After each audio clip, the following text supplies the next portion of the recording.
once, fate draws us back together.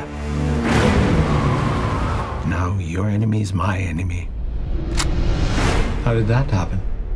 Well, you live long enough. Cary, how's it going? Good, how you doing?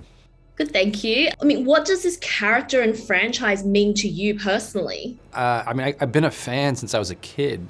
I think every kid wishes they could grow up to be an international spy, traveling the world in cool cars and taking down supervillains. I think then as an adult, though, what really brought me back into the series was Daniel Craig's Bond. I remember actually that scene in Casino Royale with the parkour and being so impactful and being like, oh wow, this is a very different Bond. And then becoming a major fan of Daniel's films. I don't know if I could have imagined actually watching Casino Royale that I would end up here today, 15 years later, being one of the directors. So that's pretty surreal, I suppose.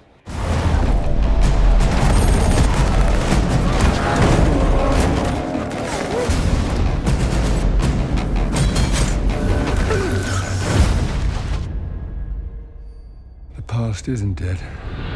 It is an established world. I mean, there's 60 years of movies beforehand, and I think everyone's got certain expectations of what a Bond movie is. So coming in as director, and especially as the director of the last of the Daniel Craig era, how much creative freedom did you have to bring, something new to it, something that is kind of undeniably your vision? There was no desire on my part to reinvent the wheel. I was very, at least in my mind, clear that a big part of my responsibility was landing the final chapter to 5 films that, much different than previous versions, were all connected. So you can't just make something that feels completely outside of that world, tonally, thematically. It all needs to connect. It all needs to feel like a progression. Even if there's an evolution to the character, it can't be so great that it doesn't make sense in relation to Casino Royale. I wanted audiences, especially Bond fans, to see everything they hope to see, but hopefully with a fresh spin, and then obviously introduce some things that, that take it to the next level, that make it unexpected. There's a young lady in Santiago I want you to meet. You're late. When you're ready. Salute. I met your new 00. She's a disarming young woman. I get why you shot him. Yeah, well, everyone tries at least once. Was there something like a particular, whether it was thematic or even a prop, that you wanted to bring into the world, from the very beginning, and did you get it in? Well, the DB5 was definitely a car that, first of all, just visually, aesthetically, I loved. When it was brought back in this series, I was very excited because it's like one of my favorite cars. Because the way it's introduced at the end of Spectre, it was sort of carte blanche with Chris Corball, the special effects supervisor, to imagine what the internals of that car might have, what toys, what secrets were under the hood, so to speak. And it was fun to kind of put that together and re-envision what that could be. So that was the main, I think, device that I was interested in. Obviously, there are some things that Q's going to give later on, and there were some fun ones to invent in that side of the story.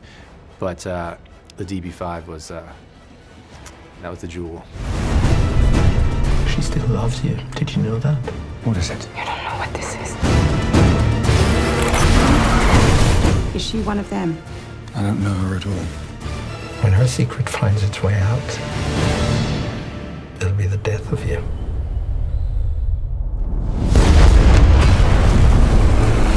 Well, I read recently that George Lazenby's Bond, which I think is highly underrated as a Bond movie, is one of your favorites. And I feel like him and Daniel Craig, they have this connection that their Bonds are, quite emotionally driven.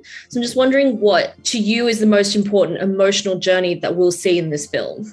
Yeah, I went back to a lot of the Fleming novels and short stories, especially in the writing period in the beginning, trying to find any kind of inspiration I could for this one.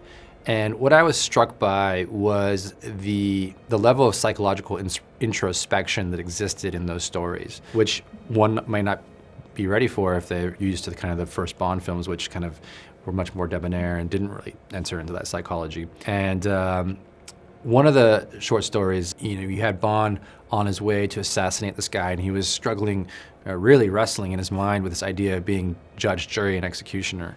And I thought that emotional component of it was really interesting to explore, and I think George Lazenby's On Her Majesty's Secret Service also did a similar thing, and especially when it came to Teresa and the marriage, a side of Bond we hadn't seen before or since.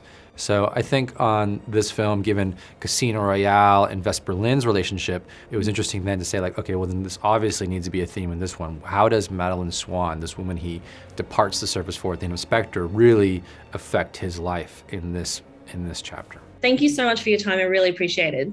My pleasure.